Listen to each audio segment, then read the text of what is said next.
The galaxy's greatest warrior mocked the dead. A human made him pay. The moment the giant warrior spat on the memorial stone, my blood turned cold.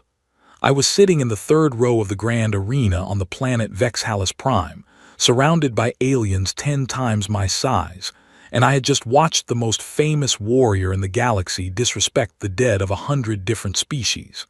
My hands started shaking, not from fear, from something else. My name is Oliver Grant. I'm a commander in the Earth Defense Fleet, and I was sent to this tournament as a simple observer. Earth had only joined the Galactic Council 40 years ago. We were still new. We were still small. Most aliens thought of us as children playing in a grown-up world. I was told before I left Earth that my job was to watch, to learn, and to say nothing. No matter what happened, I was to keep my mouth shut and my face calm. That plan ended the second Kragoth. The undefeated opened his mouth. Kragoth was the champion of the Vornakai warrior race. He stood almost 7 feet tall. His skin was the color of dark iron, and his arms were thick as tree trunks. He had won 311 matches in a row. For 200 years, no one in the galaxy had beaten him. He was a legend. Children on 1,000 worlds drew pictures of him. Songs were sung about his victories. But today, Kragoth was doing something no warrior was supposed to do. The tournament of 10,000 suns was held once every 100 years. Before the fighting started, there was a sacred ceremony called the Reading of the Honored Dead. An old priest stood in the center of the arena and read out the names of warriors who had died in battle over the last 100 years. Every species sent a list. The Tellurians sent their names. The Jaiksai sent theirs.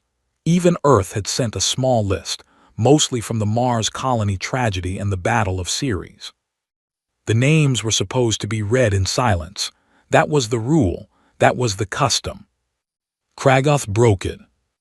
When the priest read the name of a fallen Jaiksai warrior, Kragoth laughed. When the priest read the names of the children lost at Mars Dome 4, Kragoth turned to the crowd and made a joke about humans dying like small farm animals. When the priest read the name of a Tellurian mother who had died protecting her young, Kragoth said she must have been slow and stupid. The crowd did not know what to do. Some laughed nervously, some looked away. The other warriors waiting to fight looked down at their feet. No one said anything. No one stopped him. I sat there and I thought of my sister. Her name was Hannah Grant. She was 23 years old when she died. She was on a colony ship heading toward a new Earth settlement when pirates attacked. The pirates had been given the ship's travel path by a Vornakai trading clan. The Vornakai had sold our route for a tiny profit. My sister and 300 other people never made it home. Her name had just been read. Kragoth had just laughed at it. The priest finished the reading. He looked broken. The ceremony was ruined. The ambassadors from a dozen worlds looked angry, but none of them moved. None of them spoke. They were afraid. Kragoth was too strong. Kragoth was too famous. No one wanted to be the one to challenge him. I stood up. The alien next to me, a tall, thin creature with blue skin, reached out to stop me. He whispered that I should sit down. He said I would bring shame on my whole planet. He said Kragoth would end me in seconds. I gently moved his hand away. I walked down the long steps toward the arena floor. Every step felt like a mile. I could hear the crowd going quiet as they noticed me. A small human walking alone toward the most dangerous warrior in the galaxy. My uniform was plain gray. I carried no weapon. I was not even wearing armor. The cameras turned toward me. The broadcast system, which sent this tournament to 200 star systems, locked onto my face. Somewhere on Earth, my mother was probably watching. My commanding officer was probably watching. Every human in the galaxy was probably watching. I reached the arena floor. The sand was warm under my boots. The ancient challenge stone stood in the center, a black rock older than my whole civilization. To touch it was to call for a blood right duel. To call for a blood right was to say that honor had been broken and only combat could fix it. I placed my hand on the stone. The whole arena gasped. 10 million beings across 200 worlds gasped with them. Kragoth turned to look at me. At first he did not even see me. His eyes swept past where a normal-sized warrior would be standing. Then he looked down and he saw me. A small human, hand on the challenge stone, staring up at him with steady eyes. He started to laugh. His laugh was deep and slow. It rolled through the arena like thunder. Other Vornikai warriors began to laugh with him. Soon, most of the crowd was laughing too. A human. A tiny, soft human challenging the greatest warrior of the age. It was a joke. It was the funniest thing they had ever seen. I waited for the laughing to stop. It took a long time. When the arena was finally quiet again, I spoke. My voice was not loud, but the sound system carried it to every corner. I said the words clearly. I said them slowly. I invoke Bloodright. For the dead he is dishonored. The laughing started again, but this time it was different. Some in the crowd were still amused, but others, the older ones, the wiser ones, they had stopped smiling. They knew the law. A blood right, once called, could not be refused, not even by a champion, not even by Kragoth. The head judge, an ancient being with 6 arms and a golden robe, stood up from his high seat. He raised one of his hands for silence. The arena obeyed. He asked me if I understood what I had done. He asked me if I understood that Kragoth had ended more warriors than there were stars in the sky above us. He asked me if I wanted to take back my challenge. There would be no shame. He said my people were new to the galaxy and mistakes were allowed. I said no. I said I understood perfectly. I said the challenge stood. The judge looked at me for a long moment. Then he looked at Kragoth, who was still chuckling to himself, shaking his massive head in disbelief. The judge spoke the formal words. The blood right was accepted. The duel would happen at dawn on the main arena floor in front of the whole galaxy. No energy weapons, no shields, no outside help. One challenger, one champion, one fight. I walked off the arena floor. My legs were steady, but my heart was pounding. The blue-skinned alien I had been sitting next to was gone. His seat was empty. I think he did not want to be seen next to a dead man walking. As I left the arena, a Vornikai guard stopped me. He did not look cruel. He looked tired and a little sad. He told me that if I wanted to leave the planet before dawn, no one would stop me. He told me that running would bring shame, but at least I would live. He told me that Kragoth had killed stronger warriors than me before breakfast. I thanked him for his kindness. I told him I would not be running. I walked back to the small guest room that had been given to me by the Earth Embassy. My hands were shaking again, but this time I let them shake. I sat on the edge of the bed for a long time just breathing. Then I did 3 things. I pulled out a small paper notebook. Real paper. My grandfather had given it to me when I first joined the fleet. He told me that when things got bad, I should write by hand because it slowed the mind down and let me think clearly. I wrote 3 letters. The first was to my mother, telling her that I loved her and that whatever happened, I was not afraid. The second was to my commanding officer, asking that my death, if it came, not be used as a reason to start a war. The third letter was different. It was meant to be read aloud after the duel, no matter who won. I wrote it slowly, choosing every word. Then I turned on my personal data pad. I began to study. I pulled up every recording I could find of Kragoth in battle, 311 matches. I watched them all, not for his strengths. Everyone knew his strengths. I watched for his weaknesses. Every warrior has them, every single one. The stars outside my window were bright and cold. Somewhere out there, Kragoth was probably sleeping. He was not worried. He was not studying me. Why would he? I was just a human. That was his first mistake. I watched the recordings until the sky began to turn gray with early light. I did not sleep. I did not eat anything heavy. I drank only water. When the dawn horns began to sound across Vexhalis Prime, calling the people to the tournament, I was ready.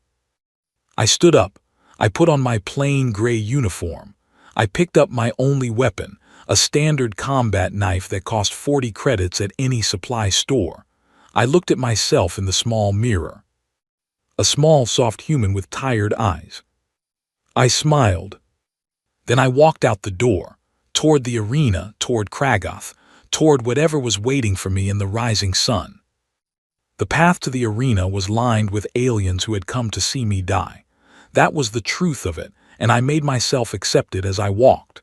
Some of them threw small flowers at my feet, which was a Vornikai tradition meant to honor the condemned.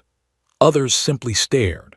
A few, the kindest ones, looked away as if they did not want to remember my face once the fight was over. I kept walking.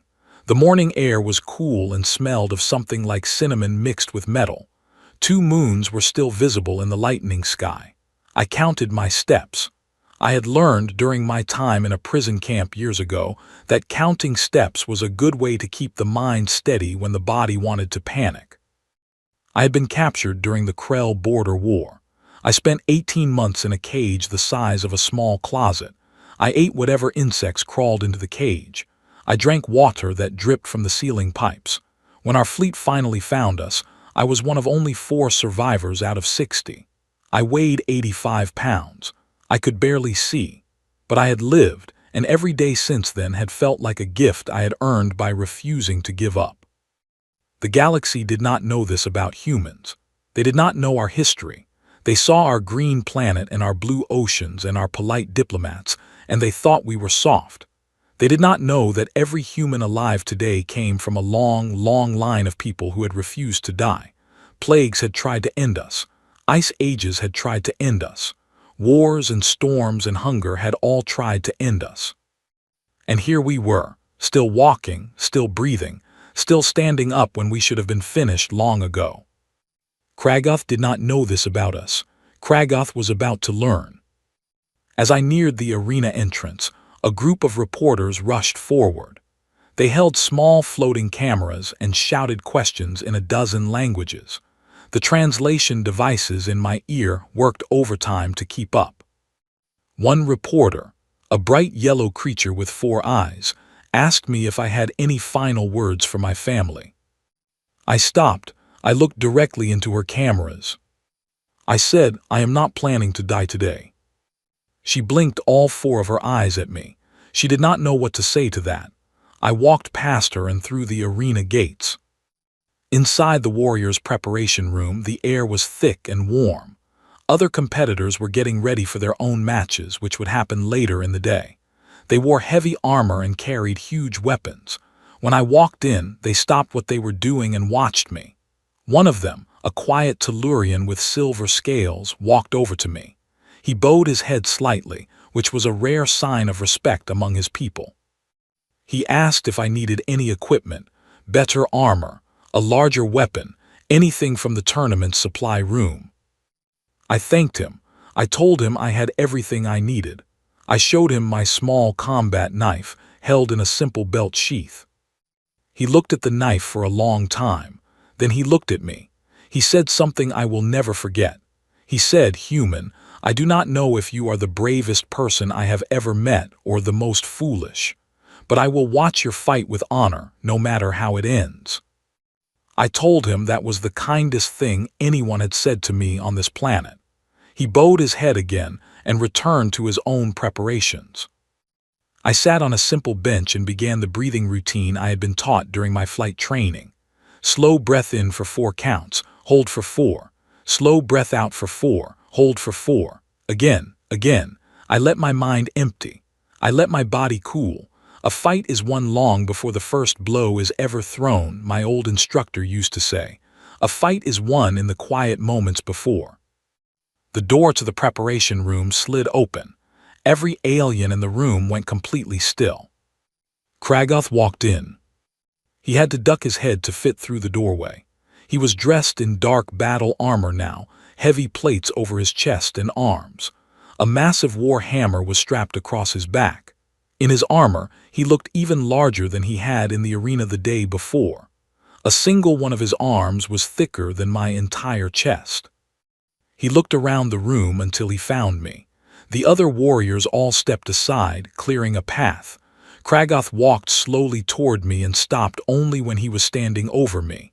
I did not stand up. I looked up at him calmly. He studied my face. He seemed confused. He seemed almost curious. He said, "You are not afraid." I said, "I am afraid, but fear does not always make a person run." He tilted his head. This was not an answer he had expected. He sat down on the bench across from me. The bench creaked under his weight. For a long moment he said nothing. Then he spoke in a lower voice, one that the cameras outside would never pick up. He told me he did not want to end me. He told me he respected courage, even foolish courage. He told me there was still time. If I walked out of the arena right now and publicly took back my challenge, he would not pursue me. I would lose all honor, but I would live. I could return to Earth. I could grow old. I listened to every word. Then I asked him a question. I asked him if he knew the name Hannah Grant. He frowned. He did not know the name. I told him she was my sister. I told him she had died on a colony ship that was attacked by pirates. I told him the pirates had received the ship's route from a Vornikai trading clan who had sold it for a small profit. I told him that my sister was 23 years old. She had wanted to be a teacher. She was going to start her first teaching job on the new colony world. I told him her name had been on the roll of the honored dead yesterday. When the priest had read it, Kragoth had laughed. Kragoth went very quiet. His face did not show much emotion, but his shoulders shifted. He looked down at his huge hands for a long moment. Then he looked up at me. He said, "I did not know." I said, "That is the problem. You did not know. You did not care. You laughed at names you had never even tried to learn. You made fun of the dead as if they were jokes. Every name on that list belonged to someone, someone's daughter, someone's son, someone's mother, someone's friend. And you stood in front of all of us and treated them like garbage." Kragoth was silent. I said, "This is not only about my sister. This is about every name you laughed at. I am standing here for all of them, because no one else would." Kragoth stood up slowly. He looked at me for another long moment. Then he said something strange. He said, "Then I will fight you with honor today, not as a joke, not as a show. I have not fought with real honor in a long time. You are reminding me of something I had forgotten." He turned and walked out of the room. The other warriors in the preparation room were staring at me with their mouths open. None of them had ever heard Kragoth speak that way. None of them had ever seen him walk away from a smaller opponent without making a joke or a threat. The Tellurian with silver scales came back over to me. He bent down close and whispered, "Human, I do not know what you just did, but you have already changed something in him. Whatever happens next, remember that." A horn sounded somewhere deep in the arena. It was time. I stood up. My legs felt steady. My hands were no longer shaking. I walked toward the main arena tunnel. The tunnel was long and dark, with torches burning on the walls. I could hear the crowd above me, thousands of voices mixed together like the sound of a great ocean. As I walked, I thought about everything I had learned from watching Kragoth's old fights through the night. Kragoth was incredibly strong, but he was not fast, not really fast. He had always won his fights by crushing his enemies before they could get close enough to hurt him. He was used to opponents who tried to match his strength with their own. He had never fought someone who did not try to match him at all. Kragoth had a small weakness behind his left knee, where the armor plates did not quite meet. I had seen it in recording number 142. His armor maker must have fixed it since then, but the habit of protecting that spot had faded over the years. He no longer guarded it. Kragoth had another weakness. Whenever he threw his biggest overhead strike, the one he used to finish his most famous fights, there was a half-second where his whole body was open. His arms were raised. His chest was exposed.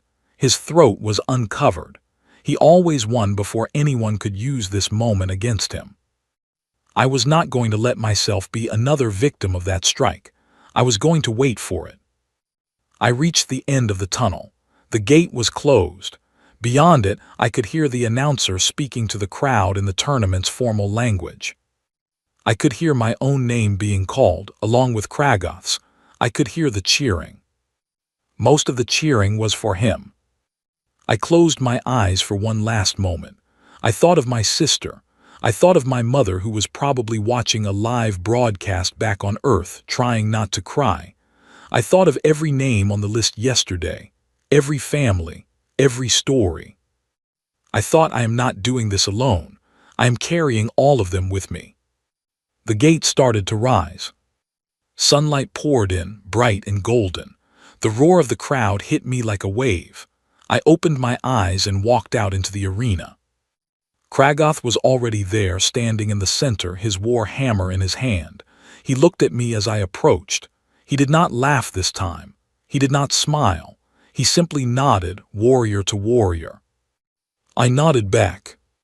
The judge raised his 6 arms.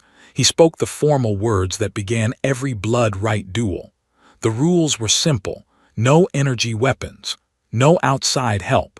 The duel ended when one fighter yielded or when one fighter could no longer continue. The crowd fell silent. I lowered into my fighting stance. Kragoth raised his hammer. The judge dropped his arms. The duel began. Kragoth moved first, and the ground shook under his steps. He came at me with his hammer raised high, and even though I had studied him for hours, the pure force of his charge was almost enough to freeze me in place. Almost. Years of training kicked in, and I rolled sideways just as his hammer struck the arena floor where I had been standing 1 second before. The impact was so strong that pieces of stone flew into the air and sand sprayed in every direction. The crowd gasped. I was back on my feet before the sand had finished falling. Kragoth turned to face me, already swinging the hammer for a second blow. I did not try to block it. Blocking a hammer that size would have ended me instantly. I moved. That was my whole plan for the first few minutes of this fight. Move. Watch. Learn. The hammer swept past my head so close that I felt the wind of it in my hair. I stepped back, circling to his right. Kragoth followed me, slower now, calculating. He was not rushing anymore. He had realized that I was not going to stand still and die. He was starting to take me seriously. Good. Some in the crowd were booing. They wanted blood. They wanted a quick, easy victory for their champion. They did not understand what they were watching. But up in the judge's box, I could see the old 6-armed judge leaning forward with great interest. He had lived a long time. He had seen many fights. He could see what I was doing, even if the crowd could not. Kragoth came at me again, this time with a sideways swing meant to catch my legs. I jumped over the hammer, landed light, and struck out with my knife. It was just a small cut along his upper arm, nothing that would harm him. But it drew the tiniest line of dark blood, and Kragoth looked at it in surprise. In 311 matches, how many of his opponents had managed to cut him first? Maybe a dozen, maybe fewer. I kept moving, circling, watching his feet. His feet told me more than his face ever could. The small shift of his weight, the way his left leg locked for a moment when he pivoted fast, the way his right shoulder dropped just before a big strike. The crowd began to quiet down. They were starting to notice. This was not going how they had expected. Kragoth attacked again, and again, and again. Each time I slipped past the hammer by inches. Each time my small knife found a new gap in his armor, a cut on his thigh, a cut above his elbow, a small slice along his side where an armor plate had shifted during his swings. None of the cuts were deep. None of them would end him, but they were there and they were adding up. Kragoth began to breathe harder. His armor was heavy. His hammer was heavy. He had been swinging both for several minutes now. I, on the other hand, was wearing almost nothing and carrying only a small knife. I was barely tired. He shouted something in his own language. It was a warrior's cry, meant to summon strength. He charged again, faster this time, his hammer coming in a long, sweeping arc. I ducked under the swing and drove my knife up into the small gap behind his left knee. I remembered the spot from recording 142. The armor maker had added a plate there, but the plate did not fit perfectly. There was a small gap, just the right size for a knife point. Kragoth roared. He stumbled. For the first time in 200 years, the undefeated had been forced onto one knee. The crowd went completely silent. Not a single voice. Not a single breath. 10 million beings across 200 worlds watched a small human stand over the greatest warrior of the age. I could have ended him right there. The back of his neck was exposed. One good strike and it would have been over. I would have won. I would have gone home a hero. I did not do it. Instead, I stepped back. I gave him room to stand up. This was not about ending him. This was about something else. Kragoth slowly climbed back to his feet. He was bleeding from several small wounds now. He was breathing hard. His eyes met mine and I saw something new in them. Not anger, not hate, something like understanding. He had just realized that I could have finished him and had chosen not to. He attacked again, but now his movements were different. He was not being careless. He was not playing to the crowd anymore. He was fighting like a real warrior, calm and focused, using every bit of skill he had. The hammer came in short, controlled swings. His footwork was better. His guard was higher. This was the real Kragoth, I realized. This was the warrior he had been long ago, before fame had made him lazy, before endless victories had made him arrogant. For a few minutes, we danced across the arena floor, attack and counter, strike and slip, weapon and knife. The crowd was cheering now, but they were cheering both of us. They had never seen a fight like this. I took a hit. Kragoth's hammer caught me on the shoulder. It was not a direct strike, but it was enough to knock me sideways. I tasted blood in my mouth. I tumbled across the sand and came up on one knee.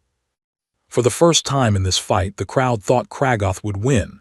They cheered loudly. They began to chant his name. I stood up slowly. My shoulder was on fire. I could barely move my left arm, but my right hand still held the knife. I smiled at Kragoth. He paused. My smile seemed to confuse him. Then I started to speak, not loudly at first, just loud enough for him to hear me across the arena floor. I said for Hannah Grant, my sister. I moved forward. I slipped under his next swing and cut his forearm. I said for the children of Mars Dome 4. Another swing, another slip, another cut. I said for Ambassador K-Tai of the Jiksai people. You called them crawling insects. Cut. Kragoth was now bleeding from more than 10 wounds.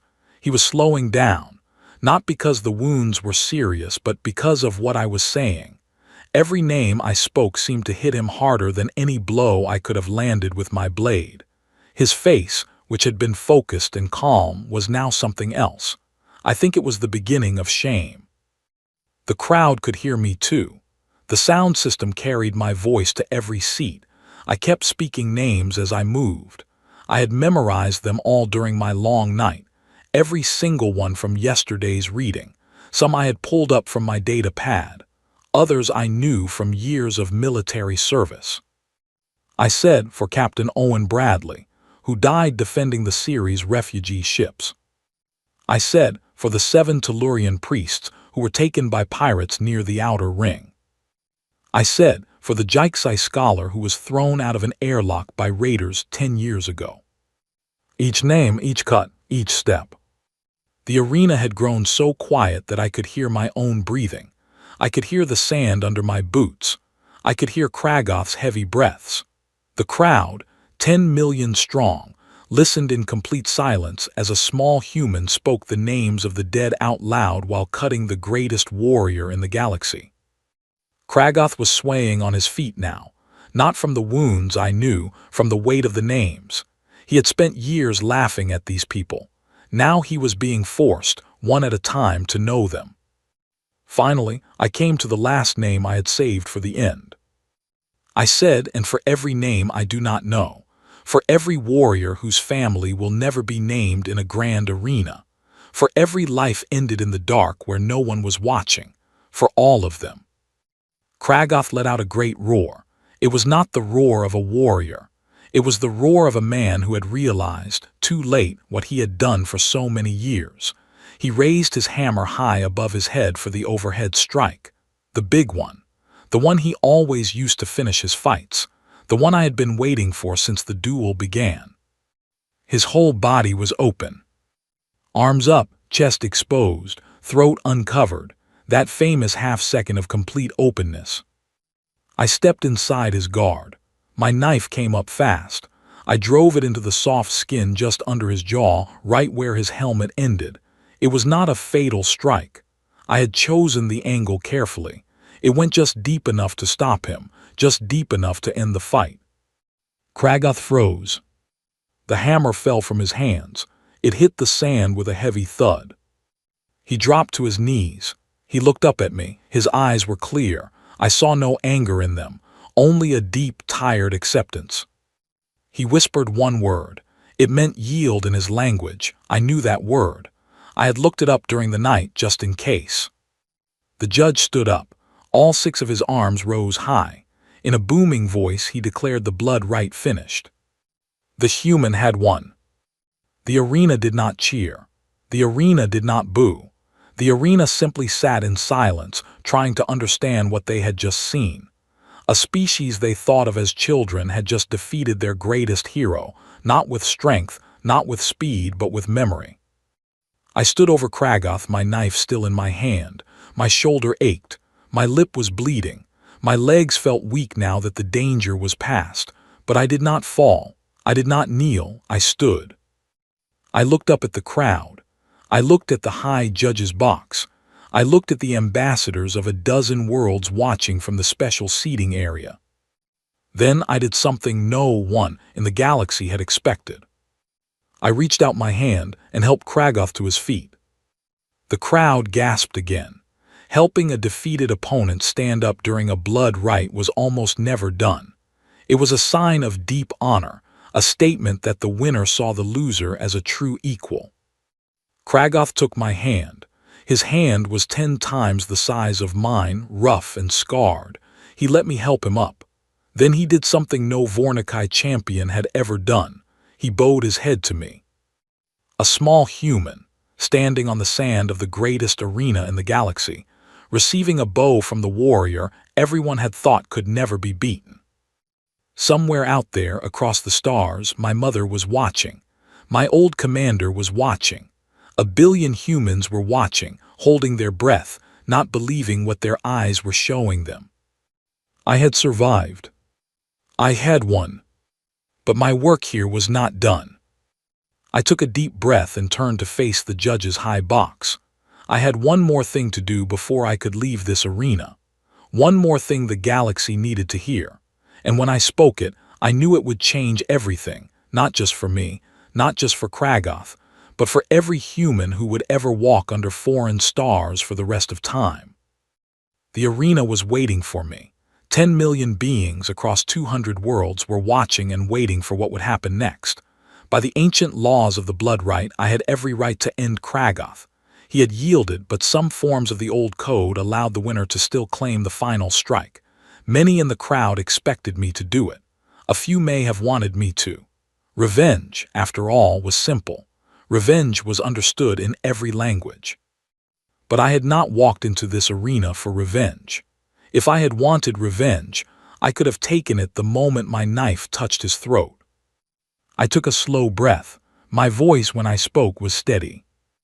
I said, "Judge of the tournament, I ask to speak to the crowd." The 6-armed judge looked at me. Then he looked at the other judges. They whispered together for a moment. Finally, he nodded. He said, "Speak, human. The arena will listen." The sound system adjusted. A small device floated down from above and settled near my shoulder. My voice would be heard across every seat, every broadcast, every speaker on every planet that was watching. I turned toward the crowd. I did not raise my voice. I did not shout. I spoke simply and clearly, the way my grandfather had taught me to speak about things that mattered. I said, "My name is Oliver Grant. I am a human. I come from a small blue planet called Earth. 40 years ago, we joined your council. We came here wanting to learn from you. We came here wanting to be part of something larger than ourselves. I paused. The silence was enormous. I said, yesterday I sat in this arena and I listened to the reading of the honored dead.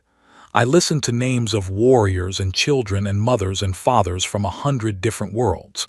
I listened to the name of my own sister. Her name was Hannah. She was 23 years old. She wanted to be a teacher. She never reached her new job. I looked up at the high seats where the ambassadors sat. I could see some of them wiping their eyes.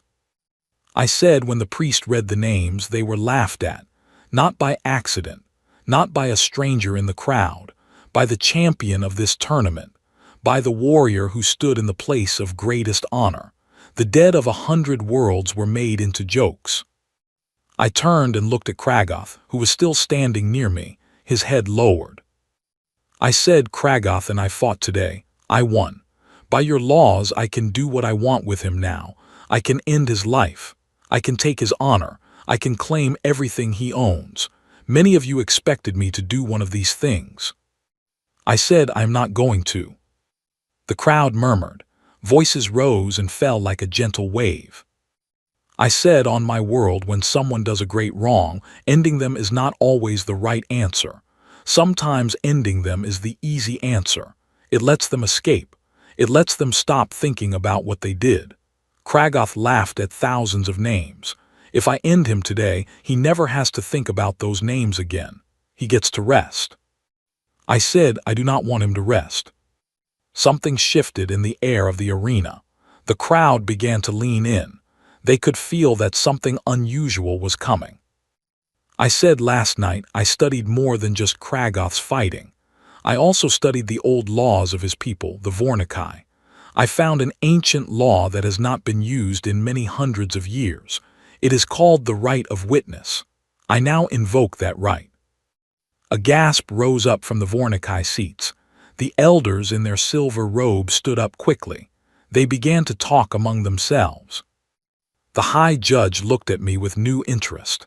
He said, Human, you know our ancient laws better than many of our own young people. Explain what you are claiming. I said, under the right of witness, the winner of a blood right may choose to claim the loser as a witness to the dead. For the rest of his life, Kragoth must stand at every reading of the honored dead, on every world where such readings are held. He must speak the names himself. He must travel to the homes of the dead. He must meet the families. He must learn who they were. He must carry them as I have carried my sister for every day that remains to him. The Vornikai elders went still. One of them, the oldest with a long white beard, slowly raised a hand. He said, in a voice heavy with age, this law is real. This law is ours. It has not been spoken for 600 years. The human is correct. The claim is valid if Kragoth accepts it. Everyone turned to look at Kragoth. He was still kneeling on the sand. He looked up. His eyes met mine. For a long moment he did not move or speak. Then slowly he stood up. He was still much taller than me, even with his head bowed. He walked toward me and the crowd watched without making a sound. He stopped a few steps away. He placed one hand over his chest, which was the Vornikai sign of acceptance. He said, I accept the right of witness. I will carry the names. For the rest of my days I will speak them and learn them. I will go to their families. I will listen to their stories. This is my new life. He paused. He said, Human, Oliver Grant, you have beaten me twice today, once with your knife and once with something I do not have a name for. If your people are all like you, then the galaxy has been wrong about humans for 40 years. I have been wrong. I was a fool. The crowd erupted. It was not cheering. It was not booing. It was a strange mixed sound, full of shock and respect and a deep, rolling emotion that did not have one single shape. Some beings were weeping. Some were standing with hands raised in the gestures of their home planets. The old Vornikai elder in the white beard slowly lowered his head to me. I bowed back to Kragoth. I said, then go and carry them well. Kragoth turned and walked slowly out of the arena, toward the tunnel on the opposite side. He did not look back. 2 Vornikai guards met him at the gate and walked with him, not as prisoners walk with their keepers, but as companions walk with a friend on a long journey. The judge called for the end of the ceremony. The horn sounded, slow and deep. I walked off the arena floor on my own feet, my small knife still at my belt. I was tired in a way that went all the way down to my bones. In the preparation room, medics from 3 species were waiting for me. They cleaned my shoulder and my cut lip. They gave me water and a warm blanket. The Tellurian with silver scales came in and handed me a small metal pin in the shape of a star. He said it was the highest honor his people gave to a warrior. He said it was mine now, and that any Tellurian on any world would treat me as family from this day forward. I thanked him. I pinned the star to my uniform.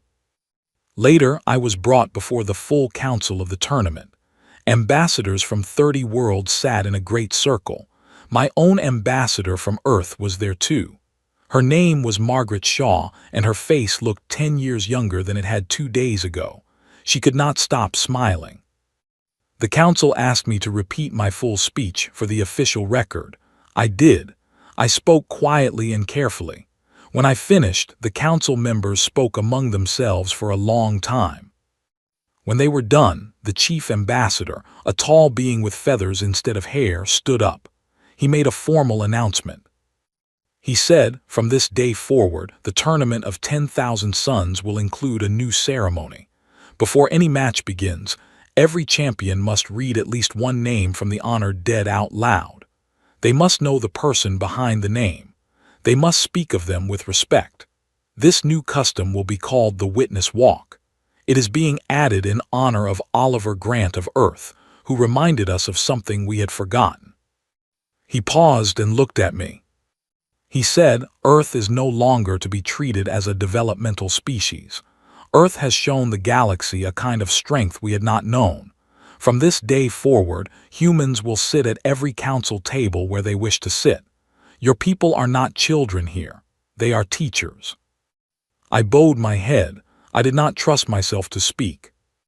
That night on the flight back to my ship, I finally allowed myself to cry. Not from sadness. Not exactly. It was all the feelings I had pushed down over the past 2 days coming out now that it was safe to let them out. I thought of my sister. I thought of my mother. I thought of Kragoth, somewhere out there now, beginning his long journey of witnessing. I thought about how strange the galaxy was. How in one moment you could be the smallest creature in the room, and in the next moment you could change the world simply by refusing to sit quietly when something was wrong. 3 years passed before I saw Earth again. I continued my service in the fleet for a while, then slowly stepped back from active duty. The attention became too much. Everywhere I went, beings wanted to meet me. Reporters followed me. Schoolchildren sent me letters. I was grateful for all of it, but I was also tired. I had never wanted to be famous. I had only wanted to stand up for one moment for the dead because no one else would. I retired from the fleet and returned to Earth. I bought a small house near what used to be the Black Sea in an area that was quiet and green. I grew tomatoes and kept bees. I read old books. I visited my mother every Sunday. She was in her 70s now, and she liked to sit in her garden and listen to the birds. Sometimes we talked about Hannah. Sometimes we just sat together and said nothing at all. For a while, I thought my story was over. It was not. One cool autumn afternoon, 3 years after the duel, I was working in my small garden when a car came up my long driveway. It was a plain silver car, the kind used by the council's diplomatic service. 3 figures stepped out. I did not recognize 2 of them at first, and then I did. An old Jaiksai elder, his skin shining in the afternoon light. A Tellurian priest with silver scales, not the same one from the preparation room, but one who wore the same kind of pin I had been given years ago. And between them, walking slowly, was Kragoth. He looked older, much older. His hair had gone gray. His shoulders were still broad, but they were bent forward as if he had been carrying something heavy for a long time. He wore a simple gray robe, not armor. He had no hammer. He had no weapons at all. I set down my garden tools. I walked to meet them at the edge of my small garden. Kragoth stopped a few steps away.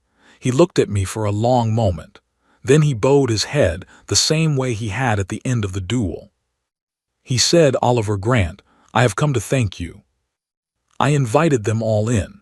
My mother was visiting that day, and she came out of the house to see who I was speaking to. When she saw Kragoth, her hand went to her mouth. I had told her everything about that day long ago. She knew who he was. Kragoth saw her too. He walked slowly toward her. He lowered himself onto one knee so that his huge head was lower than hers. He spoke in a voice that was quieter than I had ever heard him use. He said, "You are the mother of Hannah Grant. I knew your daughter's name before I knew any others on my journey. I visited her memorial on Mars. I sat there for 3 days. I read every letter she had ever written. I wanted you to know that I carry her with me. I will carry her always." My mother began to cry. She was a strong woman and she did not cry often. She reached out and placed her small, thin hand on Kragoth's great armored shoulder. She said nothing. She did not need to. That simple touch was forgiveness enough. We sat in the garden together for the whole afternoon. Kragoth and the others told me about the journey of the last 3 years. He had traveled to over 100 worlds. He had read names in places where no warrior had ever been invited. He had met families.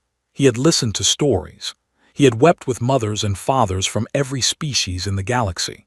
The Witness Walk, the new tournament ceremony named after that day, had spread beyond the tournament. It was now practiced in hundreds of cities on dozens of worlds. Children learned about it in school. The reading of the honored dead, which had once been attended only by a few, was now attended by millions. The galaxy had learned to remember. As the sun began to set, Kragoth stood up to leave. He looked at me one last time. He said, "Oliver Grant, I asked once why you did not end me. I think I finally understand. If you had ended me, the galaxy would have learned that humans are strong. By letting me live, the galaxy learned that humans are wise. You taught all of us something that no warrior could ever have taught." I said, "What did I teach?" He said that the dead are not weakness. The dead are the reason we keep walking. They left as the first stars were coming out. I watched their car disappear down the long driveway. I stood in my garden for a long time, not moving, just looking up at the sky where so many worlds now knew the name of a girl named Hannah who had wanted to be a teacher. My mother came out and stood next to me. She took my hand. She said, "You did a good thing, Oliver." I said, "I just did what anyone would do." She smiled. She said, "No, son, you did what should be done. Not everyone does that. That is why what you did was great." We stood there together, watching the stars come out. I thought about the galaxy spinning far above us. I thought about all the dead finally being remembered. I thought about all the living learning how to remember. We are a young species. We are small. Our bones are hollow like bird bones, and our worlds are gardens. We come from a blue planet that most of the galaxy had never heard of until 40 years ago. But we carry our dead with us. We do not leave them behind. And on one strange, bright morning, under foreign stars, I made the galaxy's greatest warrior carry them too. That is what a human is. The end.